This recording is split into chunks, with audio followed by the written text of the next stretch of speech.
Welcome to the Deep Dive. Today we're tackling a subject that is, well, it's profoundly important, yet it often feels frustratingly intimate and abstract.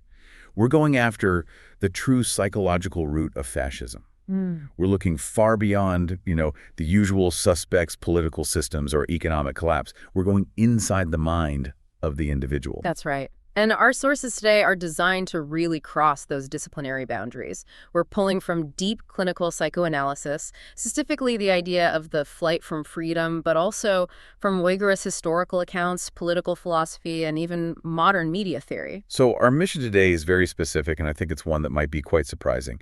We're exploring this powerful yet often hidden idea that large-scale totalitarian movements, they primarily arise as a response to deep, internal, individual loneliness. Right, an overwhelming self-doubt, a crippling, unbearable feeling of powerlessness. We are looking at the inner void. And if the standard explanation for fascism always points toward these huge macroeconomic forces, inflation, depression. The big external factors. Exactly. We're looking at the micropsychological exchange. We really want to understand the fundamental, often painful trade-off that individuals make. That moment, they surrender their autonomy for the intoxicating security and sense of belonging that a collective cause offers. So we need to connect that personal feeling of isolation, of fragmentation, to the acceptance of a commanding personality. And ultimately to a manufactured reality. Right. As you said, if we can understand that psychological foundation, the inner grievance, then we can understand the profound vulnerability that these mass movements exploit. It's all about understanding the internal architecture of isolation. So let's jump right into the deep mechanics of that psychological foundation. Part 1. What exactly makes aloneness so unbearable that people are willing to give up their very freedom to escape it? When we talk about individual freedom in modern society, we almost always celebrate it. But the psychoanalytic sources we're looking at, they suggest that for many, it's not a gift at all. It's a terrifying burden. That's the absolute core thesis of this body of work. The foundational psychoanalytic insight, especially in clinical psychology, looking at the transition to modern democracy, is that overwhelming freedom often leaves the individual totally alone. Alone and responsible. Completely responsible for their own choices, their own worth, their own meaning. And that experience of being isolated, of facing just boundless possibility and endless doubt, is psychologically unsustainable for a lot of people. So what happens when that feeling just becomes unbearable? The theory suggests that's when destructive tendencies emerge. And not just as, random aggression, but as functional escape mechanisms. Exactly. And whether those tendencies manifest as, say, masochistic strivings, which is a desire to submit and merge with a greater power, or sadistic strivings. A desire to dominate and absorb others. Right. Both of them function as a desperate attempt to help the individual escape what's called the unbearable feeling of aloneness and powerlessness. So these psychological drives are basically rooted in a vacuum. They're driven by a need for connection or absorption into something larger than the self, even if that connection involves self-destruction or hurting others. It's an immediate, primal reaction to existential fear. So when an individual feels isolated, thwarted in their personal goals, and constantly overcome by this paralyzing self-doubt, they're driven toward this dual craving. It's a fork in the road, psychologically. They either want absolute power over others to feel strong, or they want complete, unquestioning submission to a greater external force to feel safe. That makes a really powerful distinction, doesn't it, between true security and a kind of false security.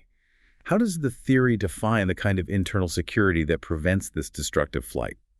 Well, genuine individual security, the type that is supposedly immune to this destructive craving, it has to come from the self. It arises from overcoming that self-doubt and relating to the world through genuine, spontaneous living. Creative expression. And creative expression, yes. It's a security that acknowledges uncertainty but doesn't actually fear responsibility. And that is contrasted so sharply with the false sense of security offered by these mass movements. Oh, completely.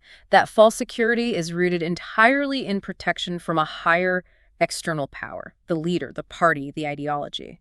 In that scenario, the individual doesn't develop any internal fortitude. They just outsource it. They outsource their strength, their judgment, their moral compass. They're trading self-determination for perceived invincibility, which, as we know, is the ultimate gateway to the mass movement. And this analysis leads us right to the specific profile of the person most likely to make this trade. Yeah. What the sources call the true believer. And these aren't just, marginally unhappy citizens. No, the sources define them as the permanent misfits. They are the deeply, incurably frustrated. And what's particularly insightful is the specification of their frustration. It's not simply poverty. No. It's often tied to an unfulfilled craving for creative work. I found this specificity absolutely striking. People who fail decisively at trying to write a novel or paint or compose music, or people who feel their creative flow has just dried up, and now they find themselves stuck on what's called the endless treadmill of unfulfilled potential. It suggests the failure is one of self-actualization, not just economics. When you cannot create meaning from your autonomous self, you desperately start seeking meaning outside of it. And the mass movement offers salvation. It offers salvation, but not through achieving individual success. It's through a complete separation from the responsibility of maintaining that frustrating self. So by dedicating all their energy and power, the energy that should have gone into their art or their book to an eternal cause, they are finally lifted off that treadmill. It becomes the ultimate form of psychological sublimation. Precisely. The movement takes the place of the creative work they couldn't produce on their own. And because the movement is perceived as eternal and indestructible, the individual becomes part of something magnificent, which erases the memory of their own small, frustrating existence. This absorption, of course, requires a profound loss of self. The core goal of unification is the diminution of the individual distinctness, which is a formal phrase that just means blending into the crowd. Absolutely. The unique, fragile, doubting person must be stripped of their free choice and independent judgment so they can be seamlessly assimilated into the collective organism. And the immense strength and fortitude that the true believer then displays. It's not drawn from their own personal reserves, which they felt were weak. No, not at all. It comes from the sense of deliverance, from what's so beautifully called the meaningless burdens of an autonomous existence. It's a psychological bargain, isn't it? Surrender your burdens for invincibility and purpose.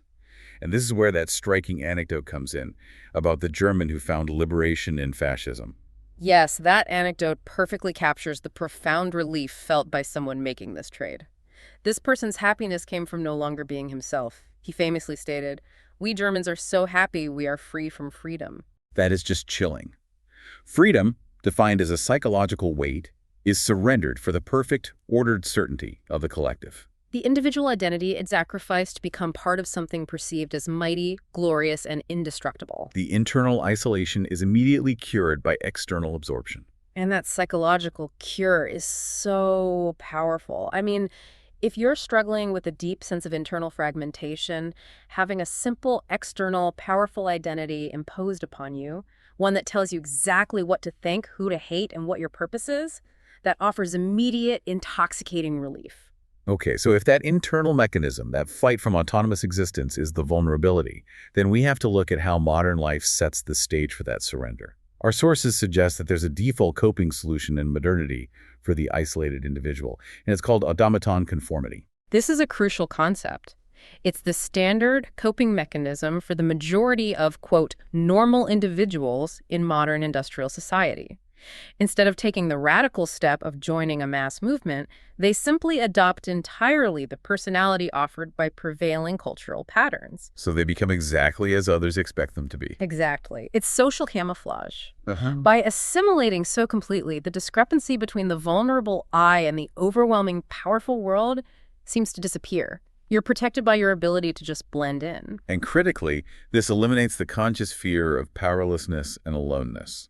You might still be profoundly unfree and your spontaneous self might be suffocated, but you don't feel the fear of that powerlessness. Because you've just decided to conform to the accepted pattern, which minimizes conflict. The individual is still isolated, but they're psychologically anesthetized to the fact. And this sets the perfect precondition for external control. Which brings this discussion right into the present day. If historical industrial society encouraged that kind of automaton conformity, the digital environment seems to have perfected the architecture of the hive. It exacerbates isolation while simultaneously offering a highly compelling substitute for genuine selfhood. Oh, we see clear evidence of this psychological dependence. There was a global study of students that found when they were disconnected from social media, they experienced acute disorientation and profound loneliness. They struggled immensely to articulate who they were if they couldn't connect. They genuinely felt they had lost part of themselves. That's astonishing. So the medium isn't just a tool anymore. It has become an integrated component of their identity structure. And this extreme reliance reflects what's called the mesmerizing social disciplines of the hive, which are promoted by surveillance capital. We need to understand what this hive is designed to produce then. Well, it is dedicated to the production of compulsion. This immersive state is engineered to be engrossing, immediate, and absorbing, aiming to eliminate the cognitive space needed for reflection and autonomous choice. Okay, let's break down that compulsion. What are the specific design principles that achieve this? This rhythmic absorption and loss of self-awareness you're talking about. The analogy the sources use is the design principles of modern casino machines. Right. Casinos are designed for total rhythmic absorption. They use variable reward schedules, immediate feedback loops, infinite progression. Think of the endless scroll on social media, the unpredictable notifications, the suggestion algorithms. It's not about the transactional outcome. It's about the total compelling state of being carried along. Exactly. Losing track of autonomous existence in the passage of time. You lose the meaningless burdens of an autonomous existence simply by being perpetually occupied and compelled by the machine. The digital architecture provides a kind of effortless form of conformity and belonging. Yes. The constant validation loop provides a surrogate sense of connection, which masks the underlying isolation. But the stakes here are very high because this reliance moves beyond a simple profit motive into a highly political, philosophical realm. The exercise of what the sources call instrumentarian power. Instrumentarian power, that's a dense term. For you, the listener, tracking this, how does the system's knowledge about us become a threat to freedom itself? It threatens the very foundation of freedom because it argues that the felt experience of free will is itself an illusion. The advance of knowledge by others, by the system that can predict your behavior with increasing accuracy, threatens freedom by making our choices predictable. And therefore, manipulable. We arrive at the behaviorist view, exemplified by thinkers like B.F. Skinner. If I know the determinants of your behavior, your freedom is essentially just my ignorance. Wow. So Skinner posited that the felt experience of free will is merely what he called undigested denial. Produced by a simple lack of information about the actual determinants of behavior. If the system knows you better than you know yourself, which is the entire goal of advanced predictive analytics, then the capacity for spontaneous, self-generated action is compromised. And the risk, then, is realizing the Walden II Vision Skinner's utopian or dystopian novel, where freedom falls entirely to the knowledge held by others, with this control being anticipated and exercised from pre-adulthood onward. It's the ultimate form of automaton conformity, engineered for maximum efficiency. If the historical fascist movement offered an escape from unbearable loneliness by demanding you stop being yourself, the modern digital hive offers the same escape by gently, seamlessly making you forget you had a self to begin with. Priming you perfectly to accept external control when a strong enough political cause presents itself. Okay, so if the individual is isolated, fragmented, and primed by this promise of external certainty, the fascist movement steps in with a very specific, highly addictive cure for inadequacy. And critically, the sources emphasize that this cure is often not about economics at all. That is the essential counterintuitive insight here. When populations are undergoing drastic change, they develop a deep hunger for faith, for unity, and above all, for pride. A hunger for pride. A hunger for pride. They become intensely receptive to collective undertakings designed to show the world that they, as a group, matter. So the primary need is existential, not material. The clamor rising from these awakened masses is often a clamor for pride, and they will sacrifice economic benefits or even their lives to satisfy this craving. They're roaring defiance against perceived cultural or national humiliation, rather than demanding bread or higher wages. Right. Think about the context of post-WWI Germany or post-unification Italy. They felt thwarted, mocked, culturally inferior. And fascism offered a total reversal of that psychic humiliation. It promised the fantasy of a mass society that would allow for continued technological and economic development modernity, but crucially, without resorting to the social leveling that communism or even extreme chaotic capitalism might entail. It offered status without homogenization. Exactly. And the psychological exchange becomes incredibly appealing because of the promise of internal stability, an order that resolves internal chaos. For many Germans, accepting Nazi control was based on the fact that life just became easier and more pleasant. The regime provided a secure job, enough food, and an immediate, clear purpose. And they often considered the sacrifice of civil liberties a very small price to pay for that security and psychological stability. Law, order, and respect. That's what the public often seeks when the world feels uncertain. And this preference is amplified during times of pervasive fear and uncertainty. It is. In those unstable periods, people paradoxically prefer leaders who are perceived as strong and wrong over those who are right and weak. This is a powerful line, strong and wrong over right and weak. Because demagogues appear decisive. They seem absolutely sure in their judgments, and they move with speed. They outperform those who might be more nuanced, more cautious, or morally complex. Decisiveness provides immediate comfort in a confusing world. And this leads directly to the core appeal of the cult of the commanding personality. The strong man is far more than just a politician. He is a living, breathing symbol that cures the individual's sense of inadequacy. He symbolizes everything the isolated followers want to be: powerful, great, and able to command events rather than be commanded by them. This is a mechanism of powerful wish fulfillment and identification. The followers project their desires onto him, and in return, they feel like they are him.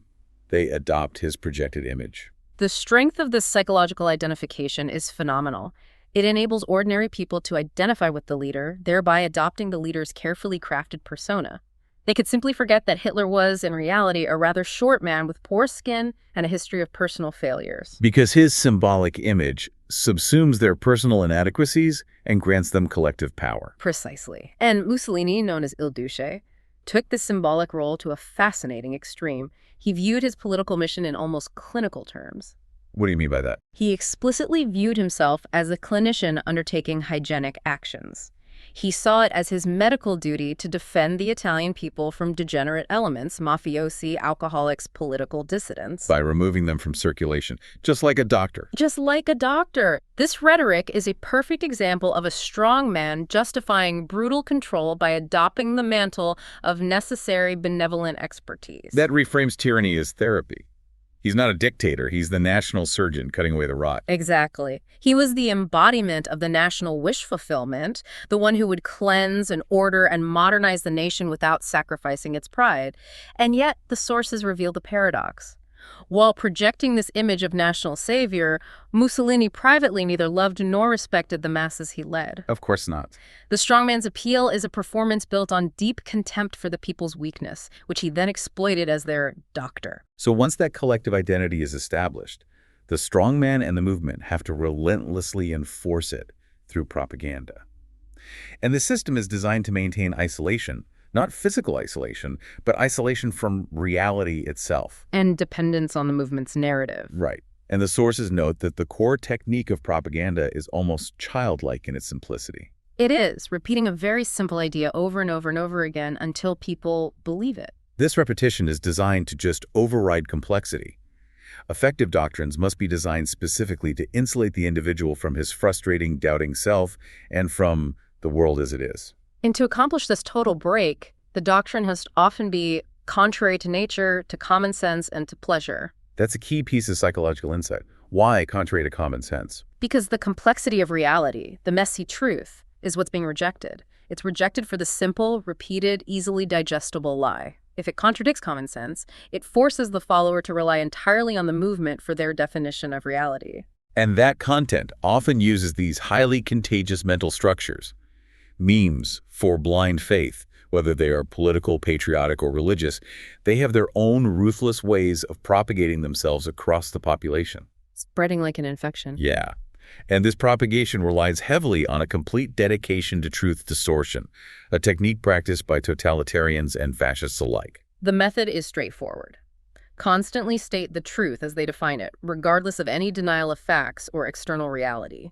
The goal is to establish the leader's voice as the sole arbiter of truth. And if someone challenges that reality, you simply say it again, but louder. It doesn't matter if it's factually untrue.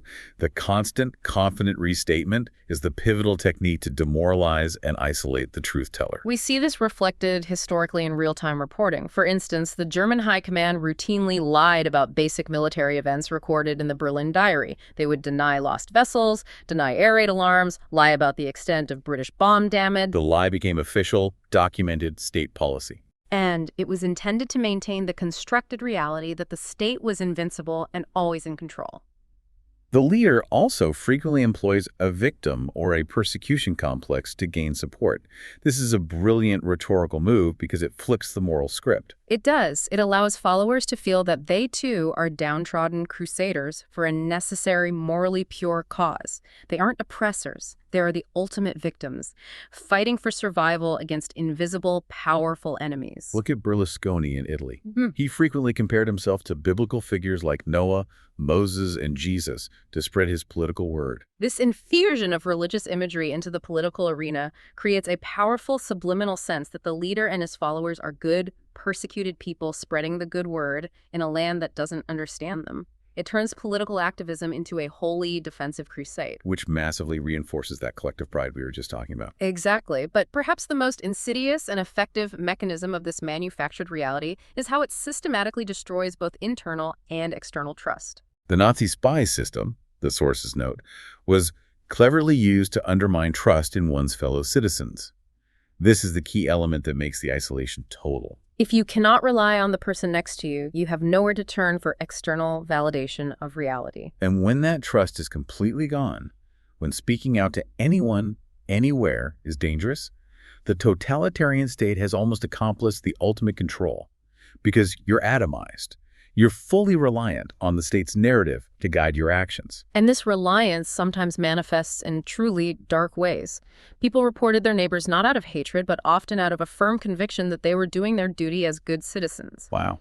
They weren't necessarily motivated by personal malice, but by the belief that conforming to the collective by acting as the automaton they were instructed to be was their ultimate moral obligation. The fear of being isolated, of being the only one who doesn't conform, becomes a powerful enforcer. So, a mass movement, however well-funded or compelling, it can't achieve dominance until the previous order, the liberal, chaotic, intellectual order, has been thoroughly discredited. And our sources point the finger at a specific group for doing that initial work, the men of words. Mass movements typically only rise after the prevailing order has been discredited, and this work is pioneered by the men of words with a grievance. The articulate intellectual minority who feel neglected or mistreated by the existing society. Yes. They pioneer the upheaval, channeling their personal frustration into ideological critique. But the intellectual order often facilitates its own demise through fragmentation, especially within academic and scientific institutions. That's a critical sociological observation, isn't it? The intense specialization of modern scientific work leads to a scientist who only knows the small corner in which he is confined. This intense focus is efficient for research, but it causes a loss of contact with what's called the integral interpretation of the universe, the only thing deserving the name of culture. So culture, which used to provide a unified worldview, it fragments into a million highly specialized, disconnected silos. The intellectual becomes less a guide to life and more of a technician in a silo. And this fragmentation feeds the intellectual's core grievance. Which is what? Status. Intellectuals crave acknowledged status and usefulness. In free, liberal societies, they feel profoundly out of place and ignored, often treated as poor relations or eccentric academics whose views don't carry political weight. And they prefer a society that weighs their every word and keeps a close watch on their attitudes.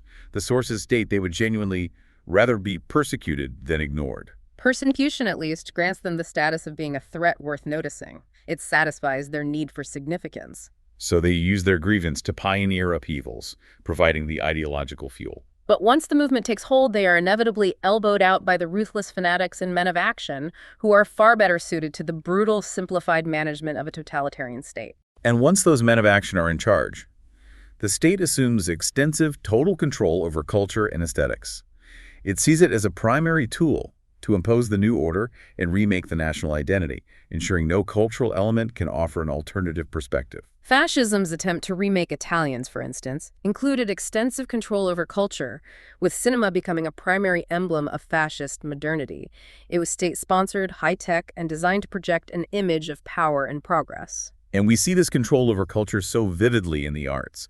The Nazis purged Jewish and modern artists, specifically targeting anyone who used atonality or abstraction like Schoenberg. They labeled this work as degenerate, chaotic, and rootless. Instead, they fostered a bonding environment by emphasizing traditional High German Kulturbach, Mozart, Brahms, and simple folk music. The goal was to foster a Volksgemeinschaft, a folk community defined purely by race and a shared, simplified, noble heritage. Reinforcing the collective pride while stripping away any challenging intellectual critique. And even language itself was weaponized to reinforce hierarchy. Absolutely. In Italian Empire cinema, they featured pidgin Italian, using simplified, grammatically incorrect phrasing like to sparare, meaning you to shoot, to convey the supposed inferiority and primitive nature of indigenous subjects. Which was then deliberately contrasted with the pure, commanding, and inescapable vocal signature of Mussolini, whose voice was broadcast everywhere as the symbol of national perfection.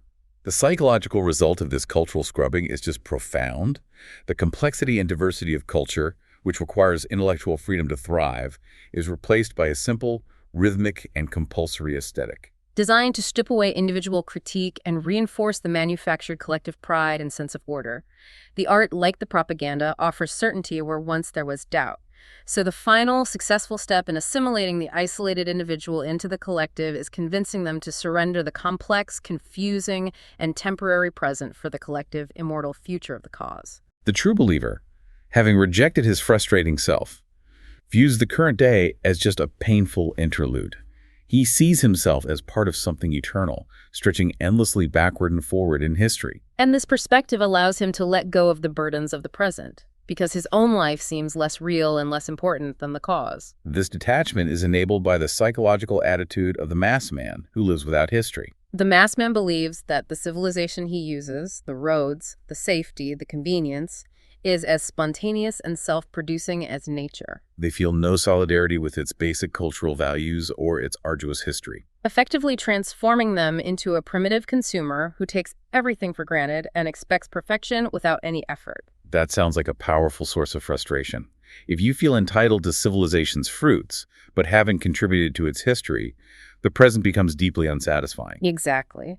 Because the true believer can't find worth in his individual autonomous existence, the movement offers action as the ultimate antidote to idleness, frustration, and doubt. Action serves as a means of unification in these mass movements, stripping followers of their individuality through shared physical movement and purpose. The frustrated find in action a powerful cure for their ailments.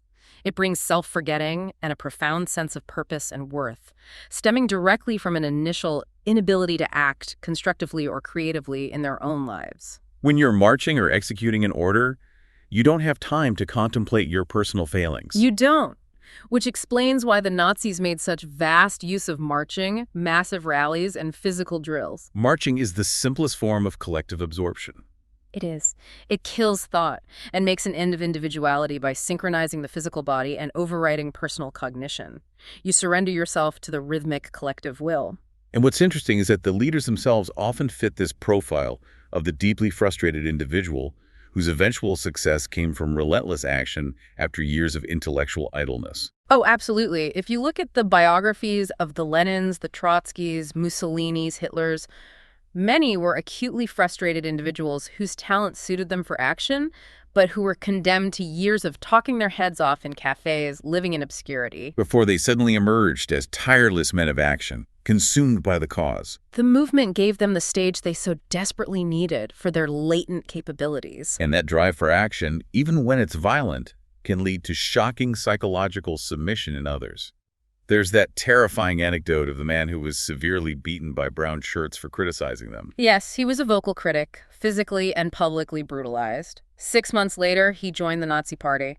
He even admitted he no longer remembered why he did it. That is a moment where trauma leads directly to psychological allegiance. It's a truly terrifying psychological mechanism. What does that tell us about the relationship between physical pain and the acceptance of ideology? It suggests that violence, whether it's internal through self-cruelty and doubt or external through physical assault, can fracture the autonomous self so thoroughly that the resulting void is immediately filled by the structure that inflicted the pain. So the excitement promised by these movements, coupled with a structure and symbols that give meaning and order, provides fertile soil for fascism. Particularly for the despair of the human automaton who has been trying desperately to escape their isolation. The entire architecture of the movement is designed to replace the terrifying, messy reality of self-determination with the intoxicating illusion of belonging and purposeful submission. #outrag outro. So if we summarize the core insight for you, the listener, it is this. Fascism is not simply a political system or an economic response. It is fundamentally a psychological mechanism. A mechanism that provides a total answer to profound individual despair, aloneness, and fragmentation. It offers a collective, aggressive, and eternally defined identity, curing the unbearable feeling of self-doubt. And we saw that this exchange requires an acceptance of manufactured reality, enforced through simple repetition and constant truth distortion. It requires the total collapse of trust in one's fellow citizens. And the willing sacrifice of individual critique, led by men who promise to command events rather than be commanded by them. The trade-off is giving up the responsibility of your own life for the intoxicating security of the hive. And this leaves us with a necessary and I think provocative thought that connects the historical architecture of fascism to our current reality. We extensively discussed how modern digital systems, driven by surveillance capital, are dedicated to producing compulsion and a loss of the individualized autonomous self. Leading to the creation of a technological hive based on engineered conformity. So if the underlying cause of historical fascism was the desperate flight from unbearable isolation and the failure of self-actualization, And what political structures will arise to channel the pervasive loneliness and disorientation created by our modern hive of surveillance and digital immersion? we have to ask, what new eternal cause, what new form of strongman will be offered to those young people who feel they have lost part of themselves when they disconnect from the digital collective? The psychological vulnerability of the isolated self remains constant, only the architecture of the escape changes. We encourage you to observe the modern landscape, not just through the lens of economic grievance, but through this lens of psychological escape and the ultimate trade-off of self for salvation.